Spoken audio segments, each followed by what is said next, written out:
നല്ലൊരു സാമ്പാർ തയ്യാറാക്കിയാലോ. അര ഗ്ലാസ് പരിപ്പ് നന്നായിട്ട് കഴുകി ഒരു കുക്കറിലിട്ട് കൊടുത്ത് ആവശ്യത്തിനുള്ള ഉപ്പ്, ഒരര സ്പൂൺ മഞ്ഞൾപ്പൊടി, ഒരു 1/4 സ്പൂണ് സാമ്പാർ പൊടി, ആവശ്യത്തിന് വെള്ളം ഒഴിച്ച് ഒരു 2 വിസിലടിച്ച് മാറ്റി വയ്ക്കാം. ഇനി ഒരു ചെറിയൊരു കഷ്ണം പുളിയിലേക്ക് കുറച്ച് വെള്ളം ഒഴിച്ച് അതും മാറ്റി വയ്ക്കാം. വെന്ത് വന്ന പരിപ്പിലേക്ക് നമ്മൾ അരിഞ്ഞു വെച്ചിരിക്കുന്ന പച്ചക്കറികളും കൂടി ചേർത്ത് കൊടുത്ത് ഇതിലേക്ക് മുങ്ങിക്കിടക്കാൻ പാകത്തിന് കുറച്ചും കൂടി വെള്ളം ഒഴിച്ച് ഒറ്റ വിസിലും കൂടി അടിച്ചെടുക്കാം. ഇനി ഒരു ചീനച്ചട്ടി വെച്ച് കുറച്ച് എണ്ണ ഒഴിച്ച് കൊടുത്ത് അതിലേക്ക് അരിഞ്ഞു വെച്ചിരിക്കുന്ന വെണ്ടയ്ക്ക ചേർത്ത് കൊടുത്ത് നന്നായിട്ട് മുരിച്ച് മാറ്റി വയ്ക്കാം.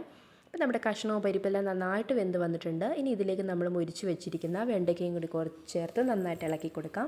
ഇനി ഒരു ചട്ടിയിൽ കുറച്ച് എണ്ണ ഒഴിച്ച് കൊടുത്ത് 1 സ്പൂണ് മല്ലിപ്പൊടി, 1 സ്പൂണ് മുളക് പൊടി, ഒരു 3 സ്പൂണോളം സാമ്പാർ പൊടി, കുറച്ച് കായപ്പൊടി ഇത്രയിട്ട് കുറച്ച് എണ്ണയും കൂടി ഒഴിച്ച് നന്നായിട്ടൊന്ന് മൂപ്പിച്ചെടുക്കാം. മൂപ്പിച്ചെടുത്ത മസാല നമുക്ക് സാമ്പാറിലേക്ക് ചേർത്ത് കൊടുത്ത് നന്നായിട്ട് ഇളക്കി യോജിപ്പിച്ച് ഒന്ന് തിളയ്ക്കാൻ മാറ്റി വയ്ക്കാം. നന്നായിട്ടൊന്ന് തിളച്ച് വരുമ്പോൾ ഇതിലേക്ക് നമ്മൾ എടുത്ത് വെച്ചിരിക്കുന്ന പുളിവെള്ളവും കൂടി ചേർത്ത് ആവശ്യത്തിന് ഉപ്പും കുറച്ച് മല്ലിയിലയും കൂടി ഇട്ട് കൊടുത്ത് നന്നായിട്ടൊന്ന് തിളപ്പിച്ച് മാറ്റി വയ്ക്കാം. അപ്പം നിങ്ങൾക്ക് ചാറിന് കുറുകി വേണമെങ്കിൽ കുറച്ചും കൂടി വെള്ളം ചേർത്ത് കൊടുക്കാം. ഇനി ഒരു ചീനച്ചട്ടി അടുപ്പത്ത് വെച്ച് വെളിച്ചെണ്ണ ഒഴിച്ച് കൊടുത്ത് കടുകിട്ട് കൊടുത്ത് കുറച്ച് ചെറിയ ഉള്ളിയും 2 തണ്ട് കറിവേപ്പിലയും ഒരു 2-3 വറ്റൽമുളകും കൂടി ചേർത്ത് നന്നായിട്ടൊന്ന് മൊരിച്ചെടുക്കാം. മൊരിഞ്ഞ് വന്ന ഉള്ളിയിലേക്ക് ഒരു 1/4 സ്പൂണ് സാമ്പാർ പൊടിയും കൂടി ചേർത്ത് നന്നായിട്ട് മൂത്ത് വരുമ്പോൾ നമ്മുടെ സാമ്പാറിലേക്ക് ഒഴിച്ചു കൊടുത്താൽ നമ്മുടെ അടിപൊളി സാമ്പാർ ഇവിടെ റെഡി ആയിട്ടുണ്ട്. അപ്പോൾ ഇതിൻ്റെ ഫുൾ വീഡിയോ ചാനലിലുണ്ട്, കാണാത്തവരുണ്ടെങ്കിൽ കണ്ടു നോക്കുക.